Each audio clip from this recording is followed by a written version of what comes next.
Barakatha Yahweh, Barakatha Yahweh Shai, all praises, honor, and glory be unto Yahweh, Bahashem Yahweh Shai, Bahashem Akakudash. Double honors to our apostles and elders at Great Millstone who taught us his truth and who rule well. Peace, love, salutations, and mercy be unto the hopeful elect. Back again with another one through the spirit and power of Yahweh, Bahashem Yahweh Shai. There's protests at the moment that are happening in almost every major city around the world following the death of George Floyd, a man that was killed by a police officer, which it came out that the two worked with each other, that they were former co-workers, and that they both did security at a bar right across the street where George Floyd was killed. So they have history together. There's an agenda, there's a plot, there's a scheme by Esau Edom. And what he's doing is laying a snare. All right, he's laying what is known as a trap. And what he is looking to do is trap the masses of you Jakes. He's going to enforce and bring about what is known as martial law. These days, in these times that we're living in, this is the time of Jacob's trouble. But he shall be saved out of it. And quoting the book of Jeremiah, the 30th chapter, and verse 7, which reads, it says, "Alas, for it is the Salaki, for that day is great, so that none is like it. It is even the time of Jacob's trouble, but he shall be saved out of it." Now, if you're looking for peace, all right, there is no peace coming. As the scriptures say within the book of Ezekiel, the 7th chapter, all right, and evil, and only evil has come. And these are the evil times in which the scriptures, mention were going to come. And the prophets forewarn that you should seek your creator, in the days of your youth, before those evil times come, as it states within Ecclesiastes 12:1. Remember not thy creator in the days of thy youth, while the evil days come not, nor the years draw nigh, when thou shalt say, I have no pleasure in them. Because the days ahead, all right, will not be pleasurable at all. But it's going to be full of violence. It's going to be full of strife. It's going to be full of lamentations. It's going to be full of mournings. It's going to be full of destruction. And if you don't have the fear of Yahweh Bashem Yahweh Shai, how can you sustain within these times? If you have no understanding of what's going on, how can you sustain? Jake is getting roused up.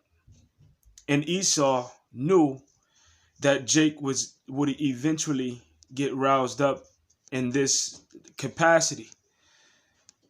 And they've created an environment, an atmosphere for this kind of behavior. Although it's really Yahweh Bashem Yahweh Shai that's stirring things up. But working through Esau Edom, he took away your food, he took away your jobs, he took away your money, and he made you stay in the house. Understanding that those things would put a person within a violent attitude, especially when something oppressive happened. So Esau has pressed your buttons. And what is it causing? It's causing Jake to get roused up. All right, Jake is tired of the oppression. They're tired of the vexation. They're tired of the racism. All right, at the end of the day, yeah, Jake do a lot of things towards each other. And these things are hella wicked. And they need to repent of it. All right, in order to be saved by Yahweh Bashem Yahweh Shai. Otherwise, you will be judged, and the Lord would allow Esau to be that form of judgment when he comes down on you with the sword. But at the end of the day, Jake just want to be at peace, man. All right, Jake may do the things that they do against each other. All right, but you don't see a mass group of Jake acting out in violence towards a specific race of people outside of their own. And I do mention, yes, they do things to each other. And the things that they do unto each other is wicked, and they're in the desperate need of repentance. But in regards to actually, pestering or having a high level of hostility towards Esau Edom, you don't see Jake and the masses having a hostility towards Esau Edom. All right, Jake just want to chill and do their thing, but you always see Esau Edom constantly gather together against us for war. All right, wanting to destroy us, and that brings to mind Psalms, all right, 140, verse 2, which reads, it says, well, I'll start at 1. It says, to the chief musician, the Psalm of David, deliver me, O Yahweh, from the evil man, preserve me from the violent man, which imagines mischief in their heart. Continually are they gathered together for war. And why are they continually gathered together for war? Because that's the spirit that the Lord has put inside of them. All right? That's the spirit that the Lord has put inside of them. And they're continually gathered against us for war. And that's that hostility going back to the garden in Genesis, the 3rd chapter, where it says that I will put enmity between thy seed and the woman's seed, the seed of the serpent and the seed of the woman. All right. Genesis, the 3rd chapter, verse 15. It says, and I will put enmity between thee and the woman, and between thy seed and her seed, and it shall bruise thy head, and thou shalt bruise his heel. Now, the seed of the serpent, all right, these are the Edomites, which are also the seed of Cain in the reincarnation, which the whole world by way of the seed of Cain was corrupted. And that's the reason that the flood came. Well, during this time, the whole world is corrupted through the seed of Esau Edom, which is the so-called white man. And they're the reason that thermonuclear destruction has to come. Now, dealing with the word for enmity, the word there is ayaba, which means enmity, hatred. But when you go into the root word of that, it means to be hostile, and it also means to be an enemy. So for those that are lovers of Esau, that are so-called Negroes, Latinos, and Native Americans, well, welcome to the 21st century. All right, welcome to the time where the evil and the wickedness of this man is being broadcast, all right, by way of the television, by way of the internet, by way of the cell phone, recording his wickedness. Therefore, you will be ignorant, if you ignore the things that are right before your very face. All right, it's evident and it can't be hidden. All right, his horns is showing. And the mass majority of Jake is getting tired of this, beginning with the head tribe, which is Judah. And that's the reason why you're seeing an arousal. That's the reason why you're seeing Jake get roused up, and you're seeing these protests happening. All right, this is something biblical and was prophesied about. Genesis 49 and 8. Judah, thou art he whom thy brethren shall praise. Thy hand shall be at the neck of thine enemies. Thy father's children shall bow down before thee. Judah is a lion's whelp. From the prey, my son, thou art gone up. He stoopeth, and he coucheth down as a lion, and as an old lion, who shall rouse him up? So the word there for rouse is kwam. All right, kwam. And the word kwam means to be risen up, to rise up. And Jake is being rised up in anger. They're being upset. All right. They're being raised up. They're being stirred up. All right. Through the hatred and the hostility that Esau Edom is causing. Now, in regards to what Esau Edom has done to our people, all right, because America is full of a violent history of oppression towards the so-called Negroes, Latinos, and Native Americans. Now concerning, the tribe of Judah, all right, which they held in slavery here within North America, as well as the tribe of Benjamin and Levi. But dealing with Judah, because Judah is the head tribe. There's a saying by Thomas Jefferson, which quotes, it says, we have the wolf by the ear, and we can neither hold him nor safely let him go.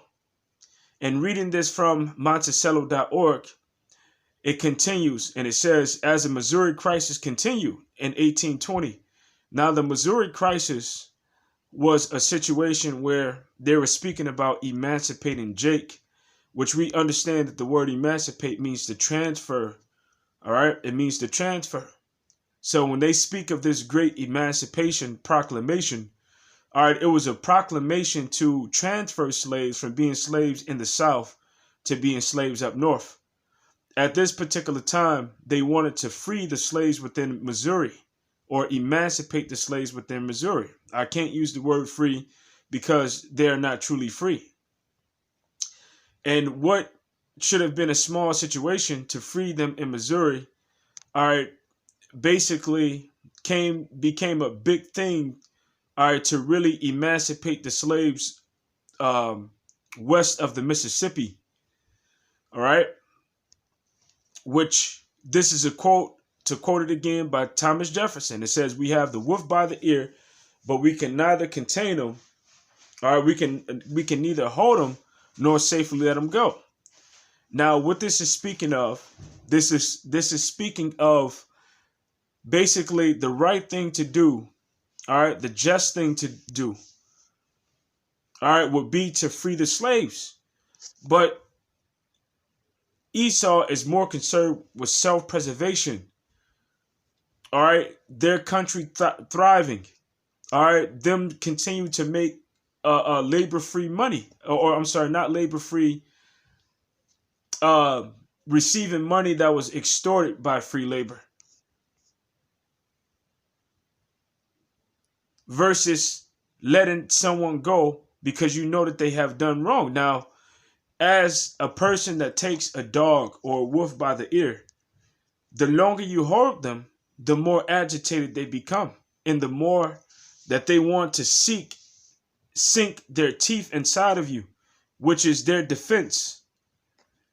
And this is how Jake has become. They knew that eventually, if they let them go, that Jake will become a threat. So this is going all the way back to the 1870s.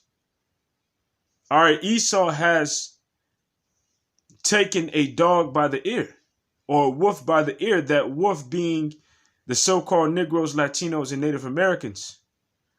So now you have to deal with the teeth. This is Proverbs 26:17. It says, "He that passeth by and meddleth with strife belonging not to him is like one that taketh the dog by the ears. And the strife that you have meddled with is the strife between the Most High Heavenly Father and the children of Israel." And you looked at this strife, or this you know, the judgment that the Lord was judging us by. You looked at that as an opportunity for your self-preservation.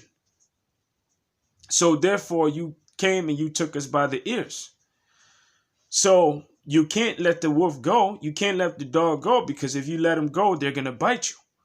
But if you hold on to it, it's for your benefit, because you never will get bitten. So Esau knew that eventually this was going to happen. Now, Thomas Jefferson goes on to quote within another, book or letter, that he believes that there is going to come another generation more wiser than their generation that will learn how to deal with this problem. And this is the way that Esau is going to deal with it, by way of causing a situation for, you to act up, and then to come with the sword, to put down the resistance. Because that's exactly how Esau is going to come. He's going to come with great weapons. He's going to come with his military. He's going to implement martial law within all of these cities. All right.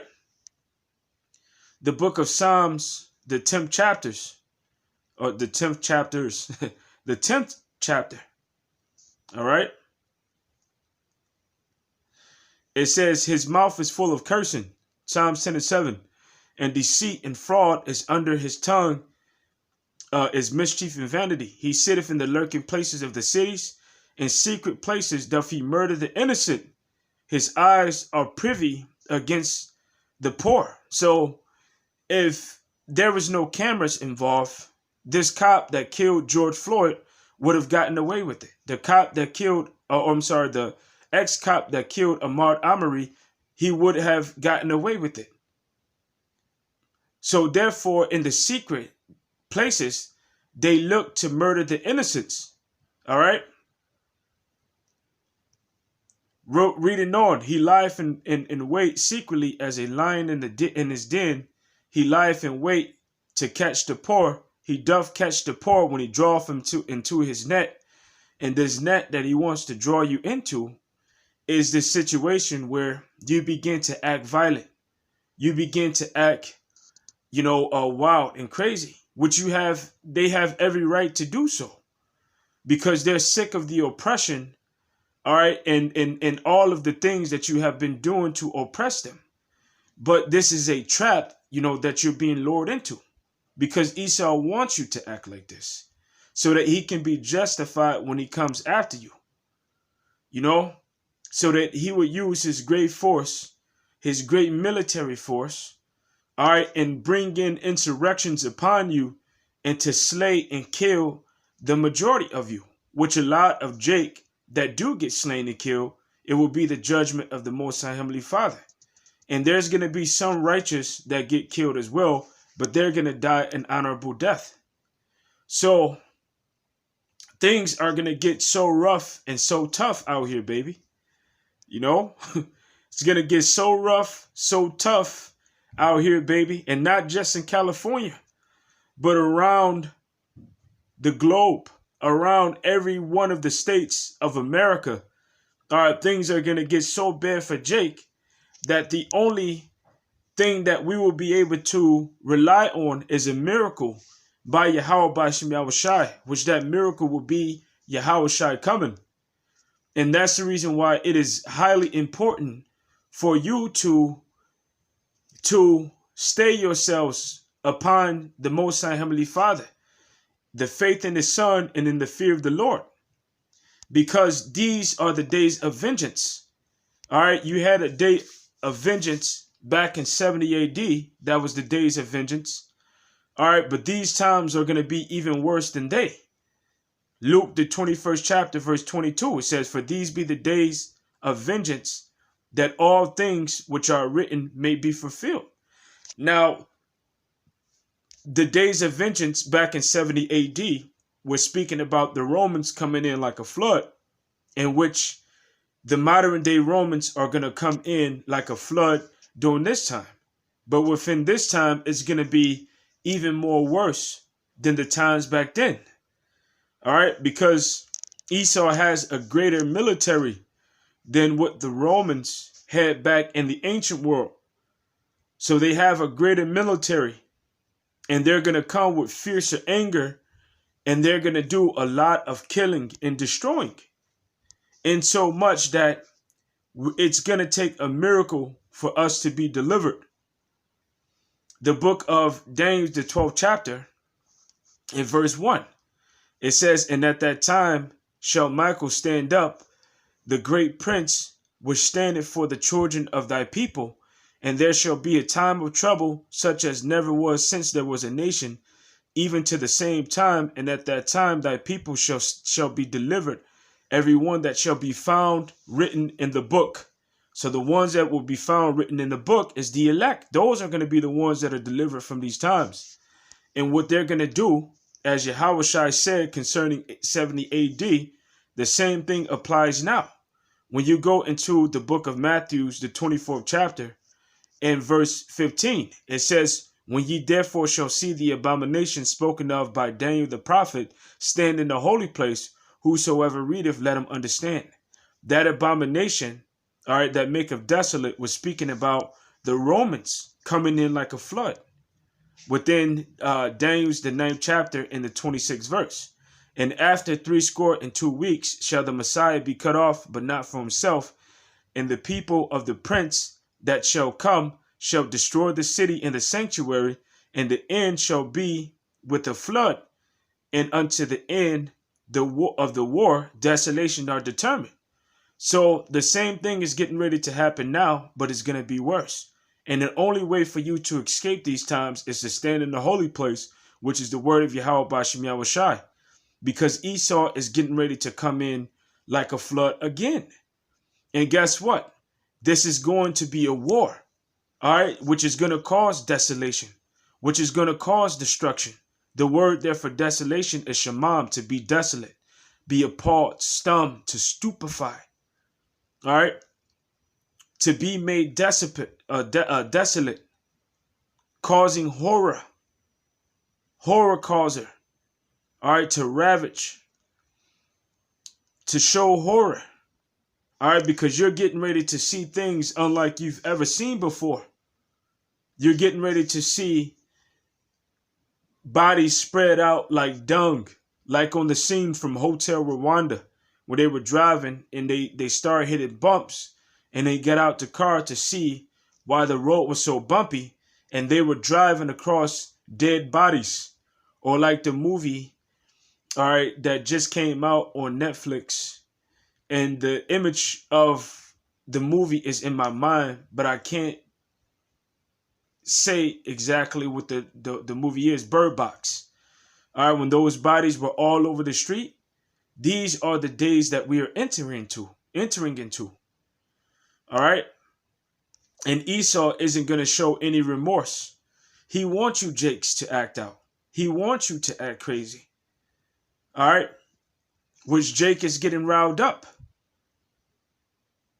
Jake is getting riled up, and they're raising up against their oppressor. They're raising up against Esau, Edom. All right, and it's going to get to the point where a lot of Jakes do kill Edomites. All right, they're going to start killing so-called white people. And there's going to be casualties on both sides, because Esau is going to come back and he's going to kill a lot of Jakes. All right, which he has a fierce military. So because of that fierce military, all right, because when Esau retaliates, he's not going to just go after the protesters. He's going to come after our whole nation, man. It's going to take a miracle from Yahweh Bashim Yahushai to rise up. Zephaniah 3:8, it says, "Therefore wait ye upon me, saith Yahweh, until the day that I rise up to the prey. For my determination is to gather the nations, and that I may assemble the kingdoms, to pour upon them mine indignation, even all the fierce anger, for all the earth shall be devoured with the fire of my jealousy." So the day is coming where the Lord, Yahweh Shai, is getting ready to rise up against Esau. And he's going to be the one that take him down. All right, because there was a great sword that was given unto Esau for him to live by. And that's the reason why his military is so great. We don't have militaries like that. All right? We don't have weapons like he have. So therefore, at the end of the day, you can throw rocks. You can bust out cop windows. All right, you can burn down things. All right, you can lewd and things of that nature. You may be able to kill certain cops, but once the military comes in, they're going to come in with that great sword. Revelation 6:4, it says, "And there went out another horse that was red, and power was given unto him that sat thereon to take peace from the earth, and that they should kill one another. And there was given unto him a great sword." So that great sword is his military might.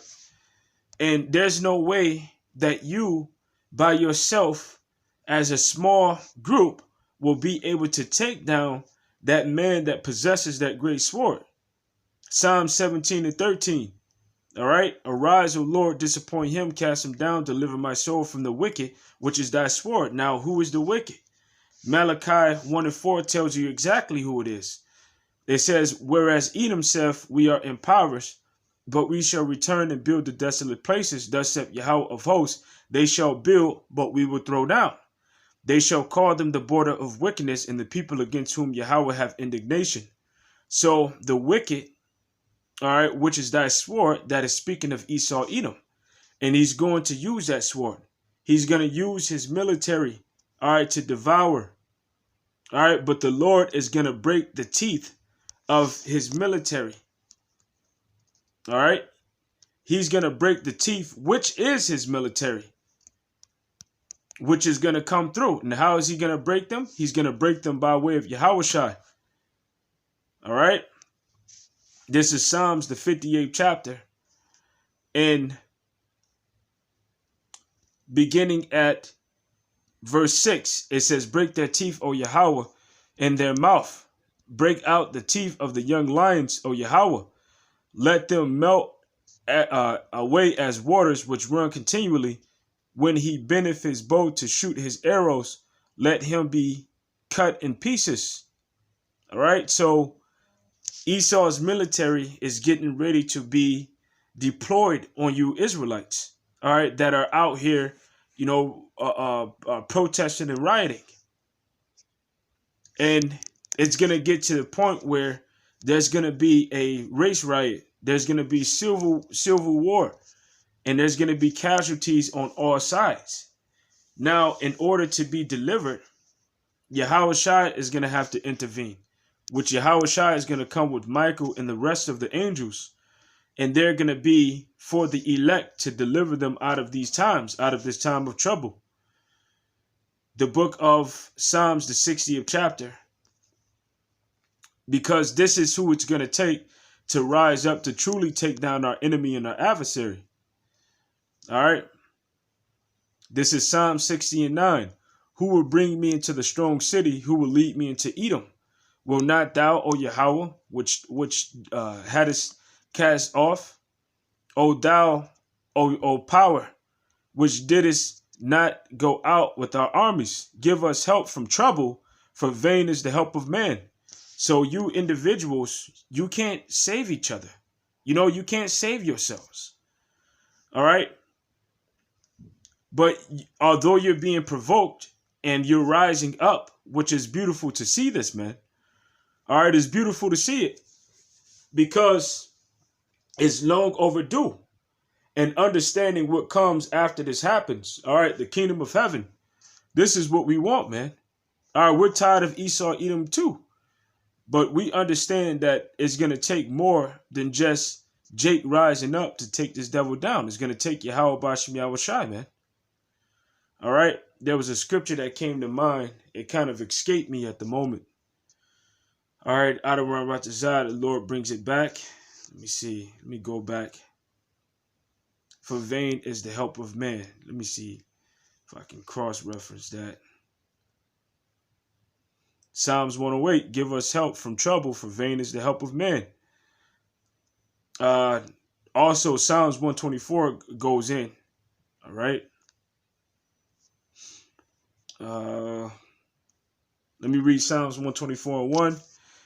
It says, if it had not been for Yahweh who was on our side, now may Israel say, if it had not been for Yahweh who was on our side, when men rose up against us, they had swallowed us up quick when their wrath was kindled against us. So Esau's wrath is getting ready to be kindled against you Jakes.